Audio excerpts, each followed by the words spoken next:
Assalamualaikum warahmatullahi wabarakatuh. Hai anak-anak, apa kabar hari ini? Insya Allah semua sehat ya. Amin. Baik, pada pertemuan hari ini kita akan membahas tentang materi dari pencemaran lingkungan. Apa sih pencemaran lingkungan itu? Jadi, definisi dari pencemaran yaitu satu dari beberapa faktor yang dapat memengaruhi kualitas lingkungan. Pencemaran lingkungan atau environmental pollution merupakan segala sesuatu baik berupa bahan-bahan fisika maupun kimia yang dapat mengganggu ekosistem. Jadi, definisi dari pencemaran itu baik berupa bahan kimia ataupun bahan fisika yang dapat mengganggu ekosistem atau lingkungan di sekitar kita. Bisa dipahami ya? Sekarang kita akan melihat dari beberapa macam-macam pencemaran lingkungan. Yang pertama yaitu pencemaran air. Yang kedua ada pencemaran udara. Yang ketiga ada pencemaran tanah. Baik, kita akan membahas yang pertama, yaitu apa ini? Siapa yang bisa menjawab?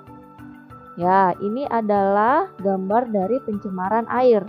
Bisa dilihat di situ ada kotoran atau botol plastik yang ada di dalam air. Apa sih pencemaran air itu? Pencemaran air yaitu masuknya makhluk hidup, zat, energi, atau komponen lain ke dalam air. Akibatnya kualitas air turun sampai ke tingkat tertentu yang menyebabkan air tidak berfungsi lagi sesuai dengan peruntukannya. Jadi kualitas air sudah tidak normal atau tidak baik lagi ya, bahkan sudah tidak dapat dikonsumsi. Bisa dipahami ya? Sekarang kita masuk ke faktor penyebab pencemaran air. Nah, coba bisa dilihat, ini faktor yang pertama. Kira-kira ini dari apa ya pencemaran airnya? Ini dari salah satu contoh gambar limbah industri. Bisa dilihat itu gambarnya hitam kemudian masuk ke dalam sungai. Nah, itu pencemaran air. Kemudian yang kedua gambar apa ini? Di sawah, seorang petani sedang menyemprot desinfektan hama. Jadi ini limbah dari pertanian. Yang ketiga ini apa? Selokan air. Kalian pasti sudah sering melihat ya. Ini limbah dari rumah tangga. Jadi misalnya mencuci dengan deterjen, limbahnya langsung ke selokan. Itu juga termasuk dari faktor penyebab pencemaran air. Jadi ada 3, limbah industri, limbah rumah tangga, dan limbah pertanian. Lanjut, sekarang kita lihat dari dampak pencemaran air. Yang pertama, ada penurunan kualitas lingkungan. Nah, di sini ada penurunan kualitas lingkungan. Jadi, pembuangan bahan tercemar secara langsung ke dalam perairan dapat menyebabkan terjadinya pencemaran pada perairan tersebut. Misalnya, pembuangan limbah organik dapat menyebabkan peningkatan mikroorganisme atau kesuburan tanaman air sehingga menghambat masuknya cahaya matahari ke dalam air. Nah, itu tadi penurunan kualitas lingkungan.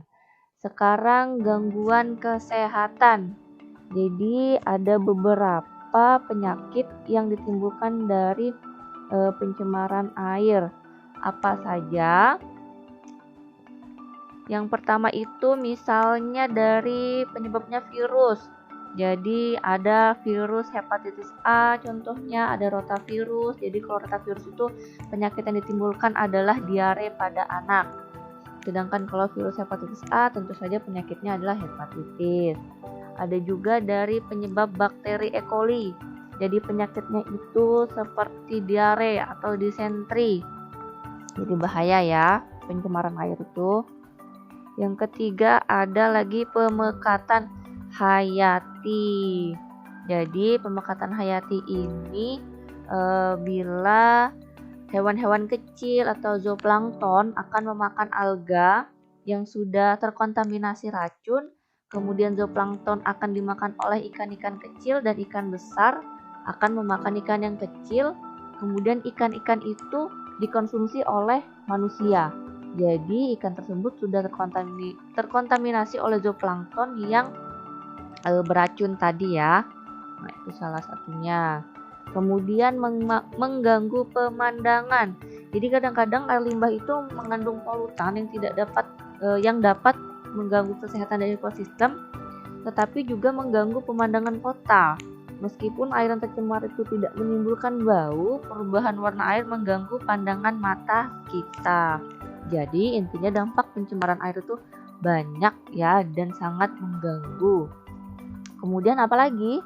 Yang kelima yaitu mempercepat proses kerusakan benda. Ada sebagian air limbah yang mengandung zat yang dapat diubah oleh bakteri anaerob menjadi gas yang dapat merusak seperti H2S. Gas ini dapat mempercepat proses perkaratan pada besi. Agar terhindar dari hal-hal di atas, sebaiknya sebelum dibuang, air limbah harus diolah terlebih dahulu dan memenuhi ketentuan baku mutu air limbah. Jadi jangan sembarangan membuang limbah-limbah ke dalam air. Sekarang kita akan membahas lagi tentang cara penanggulangan pencemaran air. Bagaimana sih cara penanggulangan pencemaran air? Yang pertama yaitu pembuatan kolam stabilisasi. Jadi dalam kolam stabilisasi, air limbah itu diolah secara alamiah untuk menetralisasi zat-zat pencemar sebelum air limbah dialirkan ke sungai. Kolam stabilisasi yang umum digunakan adalah kolam anaerobik. Nah, jadi itu ya pembuatan kolam stabilisasi yang pertama yaitu cara penanggulangannya. Kemudian ada lagi pembuatan IPAL. Apa sih IPAL itu? IPAL adalah instalasi pengolahan air limbah. Jadi dia menggunakan alat-alat khusus. IPAL ini pengolahannya dilakukan melalui 3 tahapan yaitu primary treatment, yaitu pengolahan pertama, secondary treatment, pengolahan kedua, dan tertiary treatment. Jadi pengolahan lanjutan. Jadi ada 3 ya. Yang pertama primary, yang kedua ada secondary, dan yang ketiga ada tertiary. Itu dari penanggulangan pencemaran air dengan cara IPAL, instalasi pengolahan air limbah. Kemudian apalagi? Yang ketiga ada pengolahan ekskreta. Ekskreta banyak mengandung dalam air limbah rumah tangga. Ekskreta banyak mengandung bakteri patogen penyebab penyakit. Jika tidak dikelola dengan baik, ekskreta dapat menimbulkan berbagai penyakit. Jadi harus hati-hati ya. Nah, jadi sebagaimana disebutkan oleh Kristina pada tahun 2009 bahwa cara menangani air limbah cair dan padat diharapkan tidak menyebabkan polusi dengan prinsip ekologi yang dikenal dengan istilah 4R. Apa itu 4R? Yaitu recycle, reuse, reduce, dan repair. Jadi ada 4R tadi ya untuk pengolahan dari ekskreta. Bisa dipahami? Lanjut, sekarang kita akan membahas yang kedua. Hayo, siapa yang tahu ini? Nah, ini dari pencemaran udara ya. Ini pencemaran udara dari salah satu pabrik. Nah, bisa dilihat gambarnya. Apa sih pencemaran udara itu? Jadi, pencemaran udara didefinisikan sebagai suatu kondisi di mana udara mengandung senyawa kimia atau substansi fisik maupun biologi dalam jumlah yang memberikan dampak buruk bagi kesehatan manusia, hewan, ataupun tumbuhan, serta merusak keindahan alam serta kenyamanan atau merusak barang-barang perkakas. Jadi definisi dari pencemaran udara itu memberikan dampak buruk bagi kesehatan manusia, hewan, atau tumbuhan. Nah, jadi kita bisa lihat lagi di sini dari macam-macam pencemaran udara. Yang pertama itu adalah pencemaran udara primer yang disebabkan langsung dari sumber pencemar, contohnya peningkatan kadar karbon dioksida yang disebabkan oleh aktivitas pembakaran oleh manusia. Pasti kalian sudah paham ya, contoh dari pembakaran oleh manusia itu seperti apa? Membakar sampah, kemudian asap kendaraan gitu. Kemudian ada lagi dari pencemaran udara sekunder. Nah, berbeda dengan pencemaran udara primer, pencemaran udara sekunder terjadi disebabkan oleh reaksi antara substansi-substansi pencemar udara primer yang terjadi di atmosfer. Misalnya, pembentukan ozon yang terjadi dari reaksi kimia partikel-partikel yang mengandung oksigen di udara. Jadi ada dua ya macam-macam pencemaran udara, yaitu pencemaran udara primer dan pencemaran udara sekunder. Baik, kita akan lagi membahas tentang faktor penyebab pencemaran udara. Yang pertama yaitu aktivitas alam. Aktivitas alam dapat menimbulkan pencemaran udara di atmosfer. Kotoran-kotoran yang dihasilkan oleh hewan ternak mengandung senyawa metana yang dapat meningkatkan suhu bumi dan akibatnya terjadi pemanasan global. Itu salah satu contoh dari faktornya, faktor penyebab pencemaran udara. Yang pertama aktivitas alam, yang kedua ada aktivitas manusia. Pasti sudah tahu ya, pasti kalian juga berkontribusi untuk pencemaran udara di lingkungan kita. Pembakaran sampah, asap-asap industri, asap kendaraan, asap rokok. Nah, siapa yang merokok? Itu salah satu dari faktor pencemaran udara. Jadi jangan sampai ada yang merokok ya. Sekarang kita akan lagi melihat dari dampak pencemaran udara. Yang pertama yaitu dampaknya ke kesehatan. Yang pasti kesehatan akan terganggu ya apabila ada dampak pencemaran udara ini, seperti bagi yang sedang memiliki penyakit asma itu sangat mengganggu karena akan merasa sesak untuk bernafas gitu. Yang kedua itu bagi tumbuhan. Contohnya saja seperti abu vulkanik dari meletusnya gunung berapi membuat udara tercemar dan memicu terpicunya hujan asam.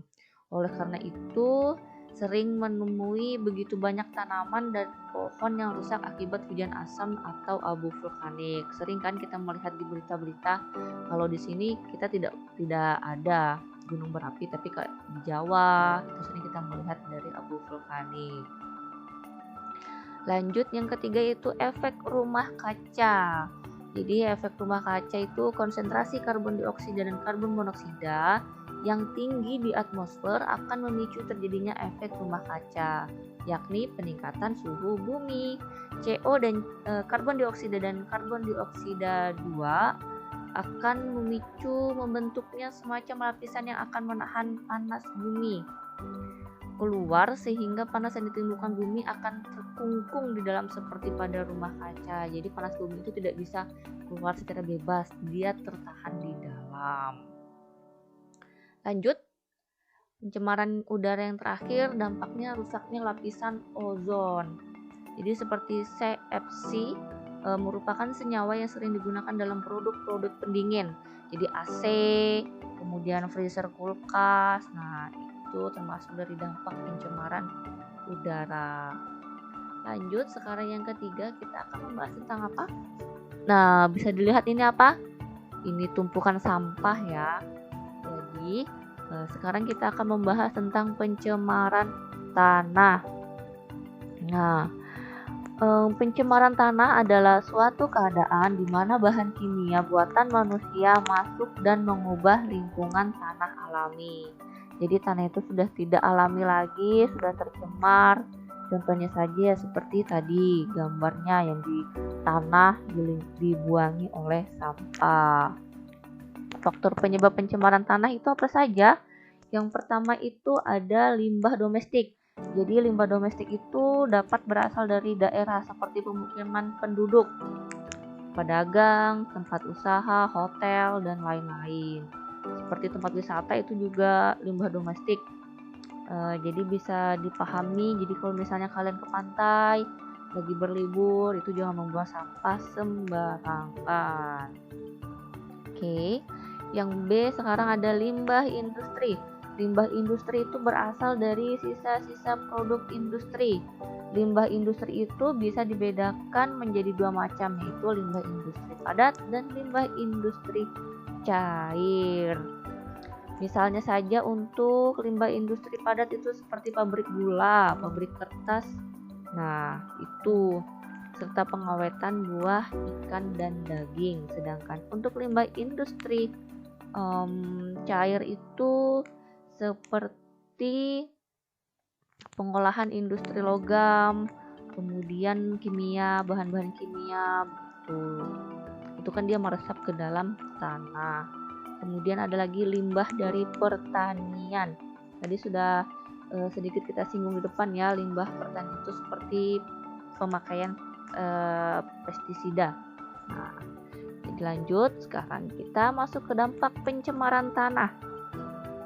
Ada beberapa macam dampak kesehatan yang tampak seperti sakit kepala, pusing, letih, iritasi mata. Jadi itu ada beberapa dampak dari pencemaran tanah yang bisa dirasakan. Ya, dampak dari pertanian terutama perubahan metabolisme tanaman yang pada akhirnya dapat menyebabkan penurunan hasil pertanian. Jadi hasilnya itu tidak maksimal lagi, entah dari warnanya, teksturnya itu sudah tidak maksimal. Sekarang cara penanggulangan pencemaran tanah. Yang pertama ada remediasi. Apa sih remediasi itu? Jadi remediasi adalah kegiatan untuk membersihkan permukaan tanah yang tercemar. Nah, bisa dipahami ya. Kemudian yang kedua ada bioremediasi. Bioremediasi adalah proses pembersihan pencemaran tanah dengan menggunakan mikroorganisme. Seperti apa? Seperti jamur, bakteri. Nah, jadi bioremediasi itu bertujuan untuk memecah atau mendegradasi zat pencemar menjadi bahan yang kurang beracun atau tidak beracun dari karbon dioksida dan air. Bisa dipahami ya. Baik, Ibu kira cukup sekian materi hari ini. Ibu mohon maaf apabila ada salah kata. Ibu akhiri. Wassalamualaikum warahmatullahi wabarakatuh.